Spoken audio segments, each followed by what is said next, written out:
Assalamualaikum warahmatullahi wabarakatuh. Waalaikumsalam warahmatullahi wabarakatuh. Perkenalkan, kami dari kelompok 12 yang beranggotakan saya sendiri, Syukrina Anissa, dan rekan saya, Sarmila Jamal, akan mempresentasikan hasil artikel kami yang berjudul Kendala dan Solusi Pembelajaran Daring di Masa Pandemi COVID-19, yang akan dipresentasikan oleh rekan saya, Sarmila Jamal. Dipersilahkan.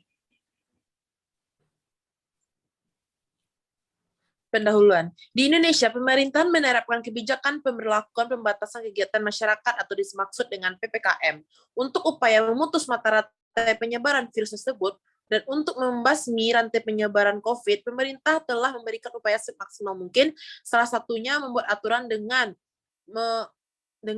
agar tidak terjadinya berkerumunan, pembatasan sosial, menjaga jarak, memakai masker, dan mencuci tangan, serta selalu menjaga kebersihan.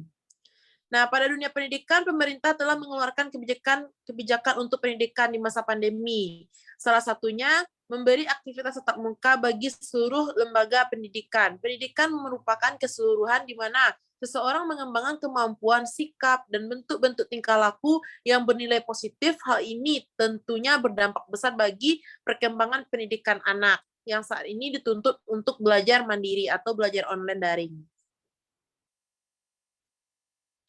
Pembelajaran daring merupakan sistem pembelajaran tanpa tatap muka secara langsung antara guru dan siswa, namun menggunakan platform atau aplikasi digital dengan menggunakan jaringan internet seperti WhatsApp, Telegram, Zoom Meeting, Google Meet, Ruang Guru, dan aplikasi lainnya sesuai arahan Kemendikbud harus dapat berkoordinasi dengan guru mata pelajaran, memberikan edukasi kepada siswa untuk menjaga kesehatan di rumah, dan lain sebagainya.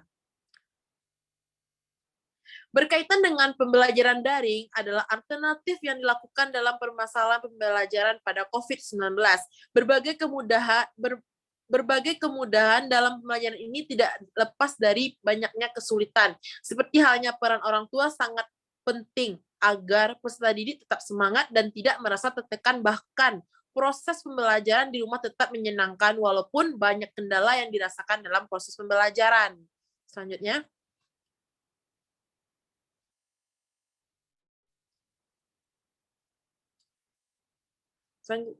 Metode yang digunakan dalam penelitian ini adalah metode kualitatif, yaitu mengumpulkan dan mengeksplorasi berbagai pustaka jurnal penelitian dan artikel di jurnal menggunakan platform seperti Google Scholar dan Google Cendekia. Selanjutnya, sumber data yang didapat yaitu terdiri atas artikel dari jurnal nasional dan artikel dari jurnal internasional. Sumber data ini adalah yang memuat berbagai informasi mengenai kendala yang terjadi saat pembelajaran di masa pandemi COVID-19.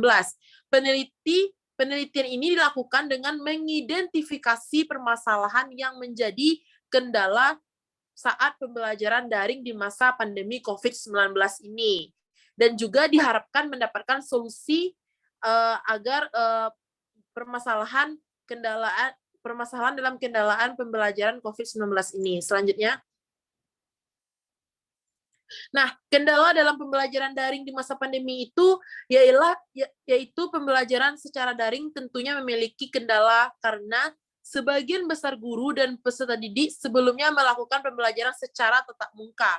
Beberapa kendala dalam pembelajaran daring ini tidak hanya dirasakan oleh guru dan peserta didik saja, tetapi orang tua peserta didik juga ikut merasakan kesulitan dalam membimbing peserta didik dalam pembelajaran daring ini. Kurangnya pengetahuan masyarakat serta perbedaan pengetahuan mengenai kemajuan teknologi menjadikan perbedaan dalam proses pembelajaran daring di kalangan masyarakat. Permasalahan tidak hanya dalam teknologi saja, banyak permasalahan yang timbul sebagaimana dalam kendala dalam pembelajaran daring di masa pandemi ini. Selanjutnya. Nah, kendala dalam pembelajaran daring di masa pandemi COVID-19 itu dapat ditemukan di antaranya yang pertama, lokasi rumah yang tidak terjangkau jaringan internet. Selanjutnya, kuota internet yang mahal. Yang ketiga, kurangnya pemahaman orang tua mengenai IT atau penggunaan IT. Yang keempat, orang tua tidak memahami materi sehingga merasa kesulitan dalam mendampingi peserta didik atau anak dalam proses pembelajaran. Yang selanjutnya, media yang digunakan guru dominan membuat peserta didik merasa bosan dalam proses pembelajaran. Selanjutnya, tidak adanya handphone oleh peserta didik. Dan yang terakhir, orang tua yang sibuk bekerja sehingga tidak dapat mendampingi peserta didik dalam proses pembelajaran. Selanjutnya, solusi pembelajaran daring di masa pandemi COVID-19.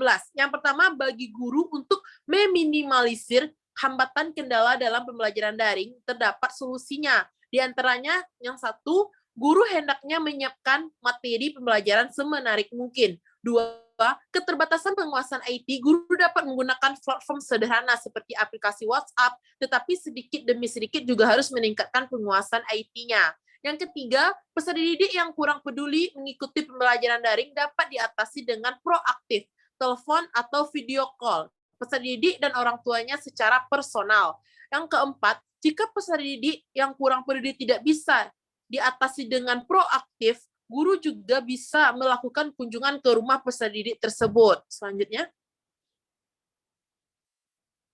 solusi permasalahan yang dihadapi orang tua, yaitu diantaranya dengan melakukan komunikasi lewat telepon atau video call dengan para orang tua untuk meluangkan waktu segera kembali ke rumah dari tempat kerja agar gadget bisa segera digunakan untuk anak untuk mengikuti pembelajaran.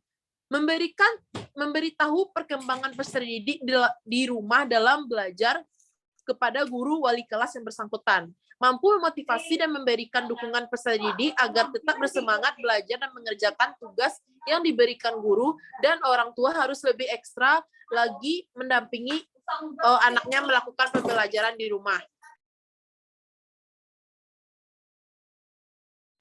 Kesimpulan, pelaksanaan pembelajaran daring merupakan pembelajaran jarak jauh di masa pandemi COVID-19. Begitu banyak permasalahan dan kendala yang dialami guru, peserta didik, dan orang tua. Permasalahan diantaranya seperti kurangnya pemahaman informasi, penggunaan teknologi oleh siswa maupun orang tua, keterbatasan fasilitas pendukung, dan akses jaringan internet. Pembelajaran menjadi membosankan dan membuat peserta didik tidak bersemangat dan bermalasan dalam proses pembelajaran tersebut.